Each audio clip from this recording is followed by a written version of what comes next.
ஆரோக்கியமான வாழ்க்கைக்கு Aaravil health mix auravil.in வெப்சைட்ல இருந்து வாங்கலாம். உலக அளவில் மாரடைப்பால் மரணங்கள் அதிகரித்துள்ளது. குறிப்பாக இளைஞர்களுக்கு. படிக்கும்போது லைட்டாக நெஞ்சு வலிக்கிற மாதிரி இருக்கே. பரத், அந்த கூட்டத்தில் நீயும் ஒரு ஆளா இல்லாமல் இருக்குன்னா இந்த ஹார்ட்டை க்ளீன் பண்ணுற ஹெல்த் ட்ரிங்கை குடி. அதை கொடு. என்ன ஜூஸ்ரா இது?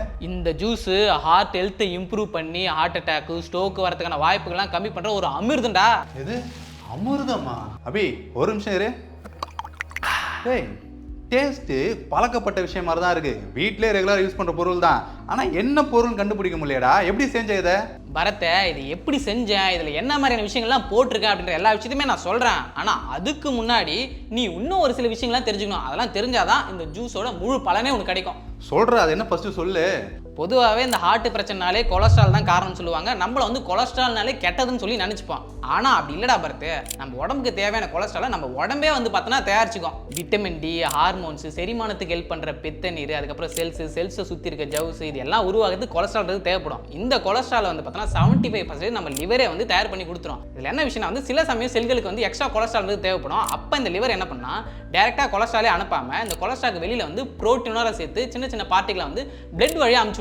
இந்த பார்ட்டிகளோட பேர் தான் எல்டிஎல், அதாவது லோ டென்சிட்டி லிப்போப்ரோட்டீன். ஆக்சுவலாக இந்த ப்ராசஸ் எல்லாமே நல்ல விஷயம் தான். இது எப்போ பிரச்சனை ஆகுதுன்னா இந்த எல்டிஎல் அளவுக்கு அதிகமாக நம்ம உடம்புல ஆகும்போது தான் பிரச்சனைன்றது ஏற்படுது. இது என்ன பண்ணால் இந்த ஆர்டரிஸ் வால்குள்ளே போயிட்டு அப்படியே போய் படிஞ்சிடும். இது காலப்போக்கில் என்ன ஆகுனா வந்து ஒரு அடுக்கு மாதிரி உருவாகி வந்து பிளட் சர்க்குலேஷன் வந்து பார்த்தோன்னா தடை பண்ணி விட்டுரும். இதனால தான் ஹார்ட் அட்டாக், இந்த ஸ்ட்ரோக், இந்த மாதிரி பிரச்சனைலாவே வருது. இப்போ இந்த எல்டிஎல் போய் ஒரு அடுக்கு மாதிரி ஆகிடும்னு சொன்னல, அதை கிளியர் பண்ணுறதுக்கு WBC என்ன பண்ணால் வந்து அந்த இடத்துக்கு போயிட்டு அதுக்கு மேலே ஒரு லேயர் மாதிரி சூழ்ந்துக்கும். இதனால அந்த இடத்துல வந்து இன்ஃப்ளமேஷன் ஏற்படும். இந்த இன்ஃப்ளமேஷன் ஏற்பட்டவொடனே என்ன ஆகுனா வந்து அந்த வால் இருக்குல்ல, ஆர்டரிஸ் வால்குள்ள இருக்க செல்லாம் வந்து தின்னா அது மேலே வந்து ஒரு லேயர் மாதிரி கிரியேட் பண்ணுறோம். ஸோ இந்த லேயரை தின் ஃபைபரஸ் கேப்னு சொல்லுவாங்க. ஸோ இந்த மாதிரி இன்ஃப்ளமேஷன் ஆகி வீங்கினதுக்கப்புறம் என்ன ஆகுனா அதுக்குள்ள ரத்த ஓட்டம் சரியாக போகாமல் நம்ம முன்ன சொன்ன மாதிரி ஹார்ட் அட்டாக், ஸ்ட்ரோக் இந்த மாதிரி பிரச்சனை வரும். இப்போ அந்த கேப் வந்து உடஞ்சிச்சுன்னா வந்து அதனால பிளட் கிளாட் ஏற்பட்டு அதனாலே வந்து பார்த்தோன்னா ஹார்ட் அட்டாக், இந்த ஸ்ட்ரோக் மாதிரி பிரச்சனைகள்லாம் வந்து கொண்டு போய் விட்டுரும்.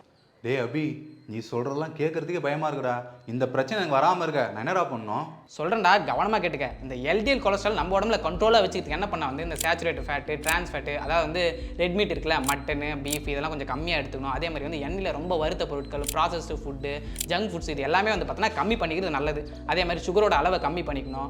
அப்புறம் வந்து ஃபைபர் கண்டென்ட்டை ரொம்ப அதிகமாக எடுத்துக்கணும். ஃபைபர் கண்டென்ட்னா வந்து ஓட்ஸு, வெஜிடேபிள்ஸு, ஃப்ரூட்ஸு, ஸோ இந்த மாதிரியான விஷயம்லாம் நீ ரொம்ப அதிகமாக எடுத்துக்கினா வந்து இது எல்டிஎல் கொலஸ்ட்ரால் வந்து பார்த்தோன்னா கம்மி பண்ணும். இதோட நமக்கு ஹெல்த்தி ஃபேட்ஸும் தேவை. அதனால் வந்து nuts, seeds, olive oil, fatty fish, so இதெல்லாம் எடுத்துக்கணும். அதே மாதிரி ஃபிசிக்கல் எக்ஸசைஸ் ரொம்ப முக்கியமாக பார்த்து ஒரு வாரத்துக்கு 150 நிமிஷமாச்சு நீ ஃபிசிக்கல் எக்ஸசைஸ்ன்றது பண்ணிடணும். அது வாக்கிங்கோ, ஜாக்கிங்கோ, அந்த மாதிரி சின்ன சின்ன விஷயங்கள் நீ பண்ணிடணும். முடிஞ்சால் ஸ்ட்ரென்த் ட்ரைனிங் பண்ணால் இன்னுமே பெனிஃபிட். இந்த ஜிம்முக்கு போயிட்டு வெயிட்லாம் போகிறோம் பார்த்தியா, அதெல்லாம் இன்னுமே பெனிஃபிட். ஆனால் ஃபிசிக்கல் எக்ஸசைஸ் கண்டிப்பாக இருக்கணும். அப்போ தான் வெயிட் கண்ட்ரோலில் இருக்கும், கொலஸ்ட்ரால்ன்றது அதிகமாக ஏறாது. அதே மாதிரி இந்த ஸ்மோக்கிங், ட்ரிங்கிங் இந்த மாதிரி ஹேபிட்லாம் இருந்தால் கண்டிப்பாக நிப்பாட்டிடணும். அப்புறம் இன்னொரு முக்கியமான விஷயம் ஸ்ட்ரெஸ், இதுவும் பெரும் பிரச்சனை ஏற்படுத்தும். பிபியை கண்ட்ரோல் மீறி போக வச்சிடும். அதனால் பிபி கண்ட்ரோல் ரொம்பவே முக்கியம். அதனால் அதையும் வந்து பார்த்தீங்கன்னா கரெக்டாக மேனேஜ் பண்ணணும். அதுக்கப்புறம் டயபிட்டிஸ் பிரச்சனைலாம் இருந்ததுன்னா கரெக்டாக மெடிசன்லாம் எடுத்துட்டு சுகர் லெவலையும் கரெக்டாக மெயின்டைன் பண்ணணும். அப்புறம் குறிப்பாக ஸ்லீப், கண்டிப்பாக 7லேருந்து ஒரு 8 மணி நேரம் வந்து பார்த்தோன்னா தூக்கன்றது ஒரு நாளைக்கு தேவை. ஸோ இதெல்லாம் கரெக்டாக பண்ணிட்டு அதே மாதிரி நான் கொடுத்த ஜூஸ் நீ கரெக்டாக குடிச்சினா உன் ஹார்ட்டுக்கு எந்த ஒரு பிரச்சனையும் வராது. அபி, நீ சொன்ன எல்லா விஷயத்தையும் ஃபாலோ பண்ணுறேன். இந்த ஜூஸ் விஷயத்துக்கு வருவோம். இது எப்படி செய்யறது, என்ன எதுன்னு சொல்லு. சொல்கிறேன்டா பார்த்தேன். இதில் 4 இன்க்ரீடியன்ட் போட்டேன்னு சொல்ல, அதில் மொதல் விஷயம் என்னன்னா வந்து கார்லிக், அதாவது பூண்டு. இதில் ஆலிசின் அப்படின்ற ஒரு விஷயம் இருக்குது. ஸோ இது என்ன பண்ணால் வந்து ஆஞ்சியோடென்சின் 2 ப்ரொடக்ஷனை வந்து கம்மி பண்ணும். ஸோ இந்த ஹார்மோன் தான் வந்து பிளட் ப்ரெஷர் அதிகமாகிறதுக்கு வந்து பார்த்தோன்னா காரணமே. இதை கம்மி பண்ணுறது மூலிமா இந்த பிளட் ஃப்ளோலாம் சீராக இருக்கும். அதே மாதிரி வந்து இது எல்டிஎல் கொலஸ்ட்ராலை கம்மி பண்ணுறதுக்கும் ஹெல்ப் பண்ணுது. ஸோ இதனால் வந்து ஹார்ட் டிசீஸ் ஏற்படுறதுக்கான வாய்ப்புகள்லாம் வந்து பார்த்தோன்னா கம்மியாகுது. ரெண்டாவது இன்க்ரீடியன்ஸ் லெமன். இதில் அதிகப்படியான vitamin C, high flavonoid compounds, anti oxidants, இது எல்லாமே வந்து பார்த்தோன்னா அதிக அளவில் நிறைஞ்சிருக்கு. இது ஆக்சிடேட்டிவ் ஸ்ட்ரெஸ்ஸை வந்து பார்த்தோன்னா கம்மி பண்ணுது. இது மூலிமா வந்து பார்த்தோன்னா இந்த பிளட் வெசல்ஸ்லாம் வந்து நல்லா இருக்குது. அதே மாதிரி ஃப்ளேவனாய்ட்னு சொன்னல, இது இன்ஃப்ளமேஷனை கம்மி பண்ண உதவுது. ஸோ இதனால் வந்து பார்த்தோன்னா ஹார்ட் டிசீஸ்க்கும் ஹெல்ப் பண்ணுது. ஸோ அதே மாதிரி ஹெல்த்துக்கும் ரொம்பவே நல்லது. மூணாவது இன்க்ரீடியன்ட் வந்து டர்மரிக், அதாவது மஞ்சள். இதில் குர்குமின் அப்படின்ற ஒரு பவர்ஃபுல்லான anti inflammatory, anti accident substance இருக்குது. ஸோ இது என்ன பண்ணால் வந்து ஆக்சிடேட்டிவ் ஸ்ட்ரெஸ், அதே மாதிரி இன்ஃப்ளமேஷன், இது எல்லாத்தையுமே குறைக்கிறதுக்கு ஹெல்ப் பண்ணுது. ஸோ இதனால் ஆர்டரிஸ் ஹெல்த் ரொம்பவே இம்ப்ரூவ் ஆகும். இது மட்டும் இல்லாமல் பிளேட்லெட் அக்ரிகேஷனை கம்மி பண்ணவும் ஹெல்ப் பண்ணுது. ஸோ இது மூலிமா இன்டெரக்டாக வந்து ஹார்ட்டுக்கும் ஹெல்ப் பண்ணுது. கடைசியாக 4வது இன்க்ரீடியன்ட் என்னன்னா வந்து மிளகு. ஸோ இந்த மிளகு ஆட் பண்ணுறது மூலிமா என்ன பண்ணால் வந்து டர்மரிக்கில் இருக்க மொத்த விஷயமா வந்து பார்த்தோன்னா அப்சர்வ் பண்ணுறது மிளகு ரொம்பவே ஹெல்ப் பண்ணுது. ஸோ இந்த 4 இன்க்ரீடியன்ட் தானே பருத்து. இப்போ இதை எப்படி செய்கிறேன்னு சொல்கிறேன்னு கேட்டுக்க. ஒரு பாத்திரம் எடுத்துட்டு அதில் 1 லிட்டர் அளவுக்கு தண்ணின்றது ஊற்றி நல்லா கொதிக்க வச்சுக்க. நல்லா கொதி வந்ததுக்கப்புறம் என்ன பண்ணுறேன்னா லெமன் 2 எடுத்துணும். லெமன் 2 எடுத்து கட் பண்ணிவிட்டு அதை நல்லா புளிஞ்சு விட்டு மறுபடியும் அந்த லெமனையும் அதுக்குள்ளேயே போட்டுரு. அதுக்கப்புறம் வந்து 5 பல்லு பூண்டு, இது பெருசாக இருந்தால் 5 பல்லு எடுத்துக்க, சின்னதானா 8 இல்லைனா 10 கூட எடுத்துக்க. எடுத்து நல்லா நசுக்கிட்டு அதுக்கப்புறம் அதே தண்ணியில் அதை போட்டுரு. அடுத்து மஞ்சத்தூள், அதை வந்து 1 டீஸ்பூன்றது போட்டுக்க. அப்புறம் வந்து மிளகு சொன்னல, அதை நல்லா இடித்து அதையும் போட்டு ஒரு 5 நிமிஷம் சிம்மிலே விட்டணும். அதுக்கப்புறம் கொஞ்ச நேரம் அதை அப்படியே ஆற விட்டுட்டு 1 கிளாஸ் காலையில் வெறும் வயிற்றுல குடிக்கணும். அதே மாதிரி வந்து ஈவினிங் போல் அது 1 கிளாஸ் குடிக்கணும். இப்படி குடிச்சிட்டே வந்தனா உன்னோட ஹார்ட் ஹெல்த்துக்கு ரொம்ப நல்லதா பருத்து. அப்புறம் இன்னொரு முக்கியமான விஷயம், நீங்கள் இப்போ பிளட் ப்ரெஷருக்கு மெடிகேஷன் எடுக்கிறீங்க இல்லை பிளட் தின்னருக்கு மெடிகேஷன் எடுக்கிறீங்க அப்படின்ற பட்சத்தில் உங்கள் டாக்டர்கிட்ட கன்சல்ட் பண்ணிவிட்டு அதுக்கப்புறம் எடுத்துக்கிறது நல்லது.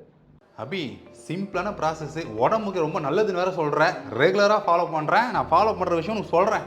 சூப்பராக பருத்து. இப்போ இந்த மாதிரி விஷயங்கள்லாம் பண்ணணும் அப்படின்னு சொல்லி டாக்டர் தான் சொல்கிறாங்களே. ஏன்னா இந்த காலத்தில் வந்து நிறைய பேருக்கு வந்து பார்த்தோன்னா இந்த ஹார்ட் அட்டாக்ன்றது வருது. ஸோ அது வந்து பார்த்தோன்னா யங்ஸ்டர்ஸுக்கும் வந்து பார்த்தோன்னா இதில் விதிவிலக்குல டான்ஸ் ஆடும்போது மயங்கி ஊந்துடுறாங்க. ஸோ சும்மா ஜிம்மில் ஒர்க் அவுட் பண்ணும்போது விழுந்துறாங்க. பொதுவாக என்ன நினச்சிக்கிறாங்க வந்து ஜிம் ஒர்க் அவுட் பண்ணும்போதோ இல்லை இந்த மாதிரி டான்ஸ்லாம் ஆடும்போது தான் வந்து அவங்களுக்கு இந்த பிரச்சனை ஏற்படுது, அதனால் இதுக்கெல்லாம் பண்ணவே கூடாது அப்படின்ற மாதிரி முடிவு எடுத்துறாங்க. ஆனால் அப்படிலாம் கிடையாது. ஆல்ரெடி அந்த பிரச்சனை அவங்களுக்கு இருந்திருக்கும், அதை கவனிக்காமல் விட்டுருப்பாங்க. இல்லை அது தெரிஞ்ச வந்து பார்த்தோன்னா இந்த ஆக்டிவிட்டிஸ் பண்ணியிருப்பாங்க. அதனால தான் ஹார்ட் அட்டாக் வந்திருக்குமே கண்டி. ஜிம் போகிறதுனாலையோ இல்லை ஜாக்கிங் பண்ணுறதுனாலாம் வந்து இந்த பிரச்சனை வராது. அது ஹார்ட் ஹெல்த்துக்கு ரொம்பவே நல்லது தான். ஸோ அதனால் வந்து இந்த மாதிரி பிரச்சனைலாம் இருக்கா இல்லையான்னு சொல்லிட்டு நம்ம செக் பண்ணிக்கிறது ஹாஸ்பிட்டல் ஒரு வாட்டி நல்லது. ஸோ நமக்கு இந்த பிரச்சனை இருக்கா இல்லையான்றலாம் தெரிஞ்சிடும். ஸோ அதனால் வந்து தேவையில்லாமல் எதுவும் பயப்பட வேணாம். நான் மேலே சொன்னல இந்த விஷயம்லாம் கரெக்டாக பண்ணோம். அதே மாதிரி இந்த ட்ரிங்கையும் குடிச்சுன்னு வச்சுக்கேன், உடம்புக்கு ரொம்பவே நல்லது. அபி நான் கூட ஜிம்முக்கு போகிறதுனால வாக்கிங் போகிறதுனால தான் ஹார்ட் அட்டாக் வருதுன்னு சொல்லி இதெல்லாம் பண்ணாமல் இருந்தேன். இப்போ தான் விஷயமே புரியுது. நீ மட்டும் இல்லை பரத்து, உன்ன மாதிரி தான் நிறைய பேர் அப்படி நினச்சிட்டு இருக்காங்க. ஆனால் அதெல்லாம் உண்மை கிடையாது. இதுதான் டாக்டர்னு சொன்னாங்க. சரி சரி, ஆஃபீஸ் டைம் சீக்கிரம் கிளம்பி வா. என் இதயம் இதுவரை துடித்ததில்லை, இப்போ துடிக்கிறதே.